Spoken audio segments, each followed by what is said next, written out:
Assalamualaikum warahmatullahi wabarakatuh. Perkenalkan, saya Sabit Aulia Rahman dari kelas MD3A, Fakultas Dakwah Prodi Manajemen Dakwah, akan mempresentasikan tentang pembahasan yaitu am dan khos. Secara umum, kita sebagai manusia sudah sangat mudah untuk memahami isi Al-Quran. Tentunya ini semua adalah bentuk kebaikan atau usaha dari para ulama-ulama tafsir terdahulu. Dalam menafsirkan Al-Quran, para ulama tafsir ini menggunakan beberapa metode. Tentunya metode ini akan kita bahas di video kali ini. Oleh karena itu, sebelum kita mengetahui lebih jauh tentang am dan khos, mari kita membedah dari sisi pengertiannya terlebih dahulu. Jadi, lafaz am adalah suatu kata yang digunakan secara umum dengan arti yang layak. Adapun dari segi bahasa, lafaz am berarti umum atau merata. Begitupun misalnya jika kita mengambil contoh dari kata dalam bahasa Arab yaitu ar-rijal. Ar-rijal artinya seorang laki-laki. Ar-rijal di sini mencakup yang berarti semua laki-laki, maupun itu dia anak kecil, maupun dia bapak-bapak atau kakek-kakek, semuanya mencakup karena di sini dia adalah seorang laki-laki. Begitulah pengertian dari lafaz am. Baik, jika kita ingin mengambil sebuah contoh lain di dalam Al-Quran, maka di sana terdapat di dalam Quran surah Al-Asr ayat kedua yang berbunyi innal insana lafi khusrin. Al-insan di sini berarti menunjukkan sebuah arti yang mencakup bahwa semua manusia, baik di situ manusia beriman ataupun tidak beriman. Oleh karena itu, kita dapat mengambil kesimpulan bahwa lafaz am ini adalah lafaz yang menunjukkan sebuah arti kata yang mencakup satuan-satuan atau anggota-anggotanya tanpa ada batasan. Jikapun di sana terdapat batasan, maka itu bukanlah lafaz am. Jika kita ingin mengambil contoh dalam bahasa Arab, yaitu ar-rajulaini, yang artinya dua orang laki-laki, tentu ini bukan lafaz am karena di sana dua orang laki-laki, bukan ar-rijal seperti yang tadi. Baik, kita akan berpindah ke dalam pembahasan khos. Jadi khos secara bahasa berarti khusus, dan secara istilah yaitu mengeluarkan sebagian apa yang mencakup dari lafaz am atau umum tersebut.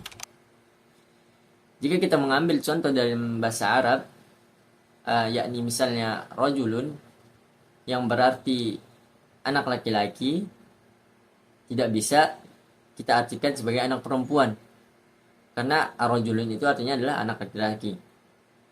Dan juga kita tidak bisa mengartikannya yang lainnya.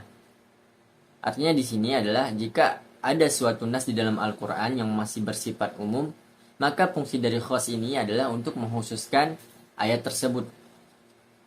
Adapun jika ada ayat yang telah khusus, maka fungsi khos ini juga untuk mengkhususkan ayat tersebut. Jadi sudah ada gambarannya tentang am dan khos ini, karena di dalam Al-Quran juga ada pengelompokan tentang am dan khos. Lafaz am dan khos ini Al-Quran membahasnya dengan sangat rinci. Oleh karena itu, seperti yang sudah saya bahas tadi di awal, pengelompokan tentang am dan khos ini menjadi salah satu penafsiran Al-Quran dari metode-metode lainnya. Jadi jika ada yang bertanya bagaimana caranya, di dalam beberapa lafaz umum itu ada lafaz yang dikhususkan dari lafaznya, dan ada juga yang dikhususkan dari maknanya. Oleh karena pengelompokan umum dan khusus di dalam Al-Quran ini disebut dengan sebutan yaitu mukhasis. Lalu jika ada yang ingin tahu bagaimana pengelompokannya dan juga bagaimana bagian-bagian dari am tersebut, maka kita akan membahasnya pada sesi selanjutnya. Baik, pembagian lafaz am ini terbagi menjadi 3. Yang pertama adalah lafaz umum yang tetap dalam keumumannya. Yang kedua adalah lafaz umum yang mempunyai makna khusus. Dan yang ketiga adalah lafaz umum yang dikhususkan. Umum yang tetap dalam keumumannya. Menurut Al-Qadi Jalaluddin Al-Balqani mengatakan, umum yang seperti ini jarang ditemukan, karena tidak ada satupun lafaz am yang kecuali di dalamnya terdapat taksis. Tetapi menurut Az-Zakashi dalam Al-Burhan mengatakan bahwa umum seperti ini terdapat banyak di dalam Al-Quran. Seperti contohnya dalam surah Hud ayat ke-6 yang berbunyi وَمَا مِنْ دَابَّةٍ فِي الْأَرْضِ إِلَّا عَلَى اللَّهِ رِزْقُهَا. Tidak ada hewan melata pun di dunia ini melainkan Allah lah yang memberinya rezeki. Oleh karena itu, pemahaman yang dapat kita pahami dalam ayat ini adalah kenyataannya bahwa Allah Subhanahu wa taala lah yang memberikan rezeki kepada semua makhluk yang ada di dunia ini. Lalu selanjutnya adalah umum yang mempunyai makna khusus. Jadi umum yang mempunyai makna khusus di sini adalah sudah dipastikan mengandung majas yang dimana hukumnya tidak terdapat pada ayat yang tertulis melainkan mempunyai makna lain di dalamnya. Seperti contoh di dalam surah Al-Imran yang berbunyi walillahi 'alan nasi hajjul bait, yang dimana artinya adalah sesungguhnya Allah telah mewajibkan untuk manusia melaksanakan haji, yang dimana pentakhsisan di dalam ayat ini adalah pada lanjutan daripada ayat ini yang berbunyi man istata'a ilaihi sabila, yang dimana kewajiban yang Allah tekankan di sini kepada orang-orang yang mampu saja. Jadi bagi orang-orang yang belum mampu maka hukum wajib di sini akan gugur. Jadi selanjutnya adalah umum yang dikhususkan. Umum yang dikhususkan ini berbeda dengan umum yang mempunyai makna khusus, karena umum yang dikhususkan ini dimaksudkan untuk menunjukkan suatu yang umum meliputi semua individu-individunya dari segi lafaz atau maknanya, tidak dari segi hukumnya. Seperti contohnya di dalam surah Al-Baqarah yang berbunyi lil mutallaqatu yatarabbasna bi anfusihinna thalathata quru', yang artinya wanita-wanita yang ditalak harus menunggu waktu 3 kali quru'. Yang dimana maksud ayat di atas tersebut adalah wanita hamil ataupun tidak, masa iddahnya adalah 3 kali quru'. Yang dimana 3 kali quru' ini adalah 3 kali suci dan 3 kali masa haid. Hal ini disebabkan karena tidak adanya qarinah yang menjelaskan tentang keumuman dan kekhususannya. Oleh karena itu, begitulah penjelasan dari ketiga lafaz am tersebut. Baik, kita akan membahas tentang khos. Khos ini dibagi menjadi 2. Yang pertama adalah mukhasis muttasil dan yang kedua adalah mukhasis munfasil. Mukhasis muttasil di sini adalah pengkhususan yang terhubung, yang dimana ia tidak dapat berdiri sendiri melainkan larasnya terdapat setelah atau bersamaan dengan dalil am. Yang seperti contoh di dalam Al-Quran, di dalam surah Al-Asr ayat 1-2 yang berbunyi innal insana lafi khusrin illa alladhina amanu wa amilus salihat, yang mempunyai arti sesungguhnya manusia itu benar-benar dalam kerugian, illa alladhina amanu wa amilus salihat, kecuali orang-orang yang melakukan amal soleh. Pengkhususan dalam ayat ini adalah terdapat pada ayat setelah kata khusrin, yaitu illal ladzina amanu wa amilus salihat, yaitu orang-orang yang beriman dan mengerjakan amal soleh.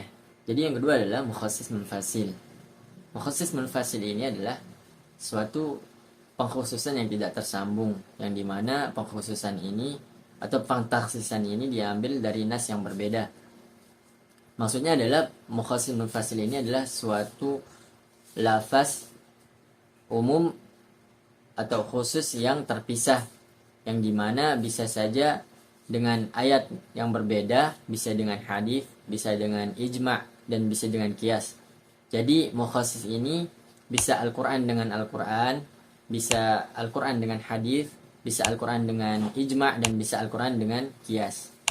Contohnya di dalam mungkin mukhasis Al-Quran ke Al-Quran, yang dimana sebutkan dalam surah Al-Baqarah ayat 228 tentang wanita yang diceraikan wajib menahan diri selama 3 kali quru', yang pada ayat ini tidak jelaskan bagaimana kondisi, bagaimana yang bisa menjelaskan bahwa wanita wajib untuk menahan diri. Lalu ditaksis dengan nas yang berbeda di dalam Quran surah At-Tolak ayat keempat, yang dimana wanita yang ditalak wajib menahan diri selama masa 3 kali quru'.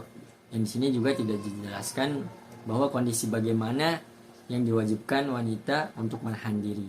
Lalu selanjutnya adalah mukhasis dengan ijma', yang dimana di dalam Quran surah An-Nisa ayat 11 dijelaskan bahwa Allah Subhanahu wa taala mensyariatkan kepada pembagian warisan kepada anak laki-laki dan anak perempuan berdasarkan ijma'. Dan di sini budak tidak mendapatkan harta warisan karena budak merupakan penghalang waris. Lalu yang terakhir adalah mukhasis dengan kias, yang dimana terdapat di dalam Quran surah An-Nur ayat kedua, yang dimana tentang hukum pezina perempuan dan pezina laki-laki didera 100 kali. Baik, jadi kesimpulannya adalah lafaz am dan khos ini adalah sebuah metode penafsiran Al-Quran, yang dimana lafaz am terbagi menjadi 3, dan juga pengkhususannya disebut dengan mukhasis. Dan mukhasis ini terbagi menjadi 2, seperti yang tadi, yaitu mukhasis muttasil dan mukhasis munfasil, seperti yang sudah dijelaskan tadi. Jadi mungkin ini saja yang bisa saya sampaikan. Jika ada kesalahan kata mohon dimaafkan. Mungkin hadza minni wallahu muwaffiq ila aqwamit thariq.